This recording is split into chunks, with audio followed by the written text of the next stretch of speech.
Deep in the untouched wilderness of northern Canada lies a place few dare to speak of. A place where explorers vanish, where bodies are found with their heads missing. A place that seems to devour those who enter, leaving behind only bones and questions. This is the Nahanni Valley. But to those who know its story, it's simply called the Headless Valley. It's a name whispered with unease, a name carved into maps with the weight of legend. And to this day, no one knows exactly why it has earned its chilling reputation. But the stories begin over a century ago, stories that are very real. Let's go back to 1906. Two brothers, Willie and Frank McLeod, set out into the rugged terrain of the Nahanni Valley, driven by gold fever. Rumors of a hidden gold deposit in the area had spread through the mining world like wildfire.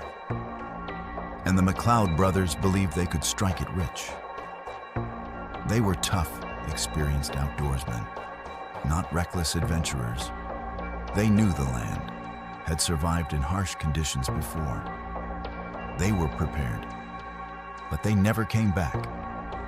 When a search party finally ventured into the valley, they found what was left of the McLeods, their bodies lying near their campsite.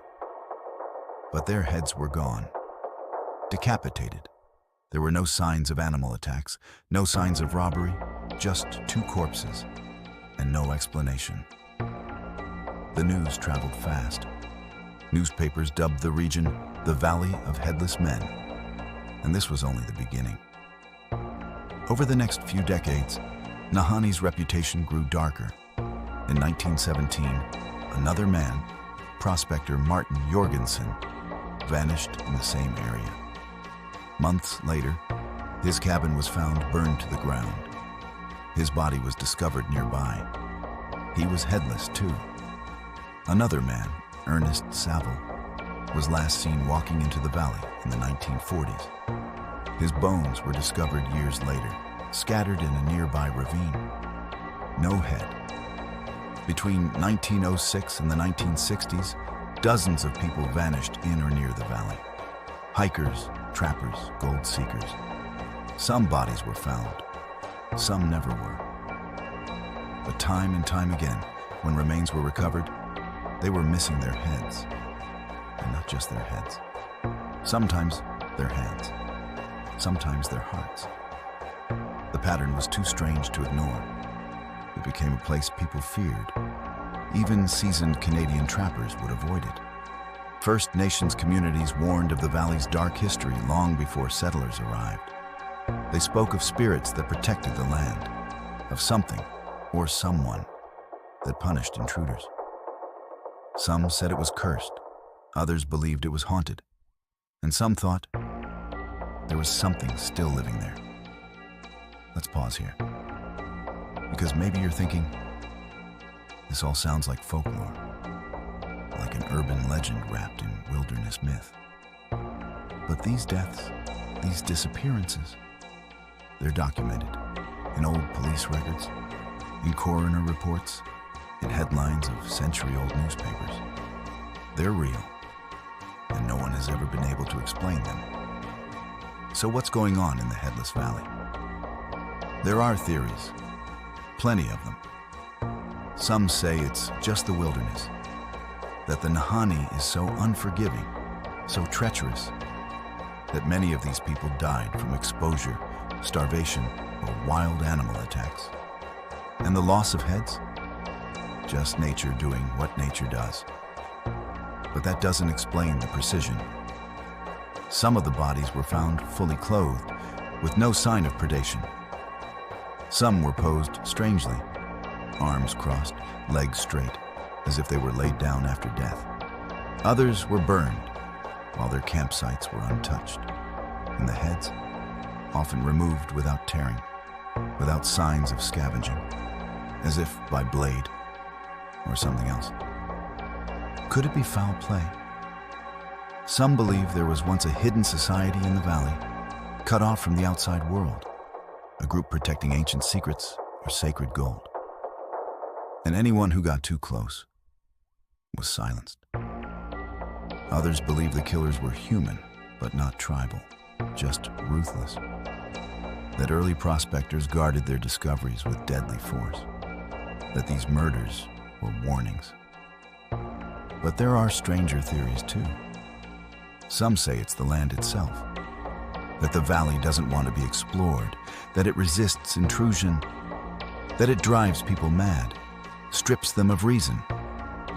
There are even reports of hikers who returned alive, only to never speak of what they saw.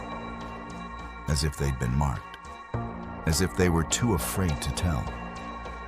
And here's where it gets even more bizarre. Some visitors have reported bizarre electrical phenomena. Compasses spinning, watches stopping, GPS failing. Others have spoken of hearing voices in the trees. Whispers, footsteps behind them, when no one was there. One pilot claimed that flying over the valley made his instruments glitch, and that the air over the region felt heavier than it should. There's even a chilling legend about a headless ghost woman seen walking along the riverbanks at dusk, silently searching for her own missing head. Are these just campfire stories? Or is there something more? Now, let's fast forward to the present. The Nahanni Valley is now part of a national park, protected land in the Northwest Territories. It's home to soaring cliffs, hidden hot springs, and breathtaking waterfalls. But despite the beauty, the fear remains. Today, it's still mostly inaccessible. You need a bush plane or weeks of hiking to reach the valley floor. Tour guides rarely offer excursions there.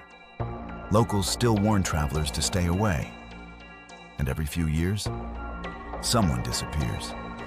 A hiker goes missing. A canoe is found, drifting empty.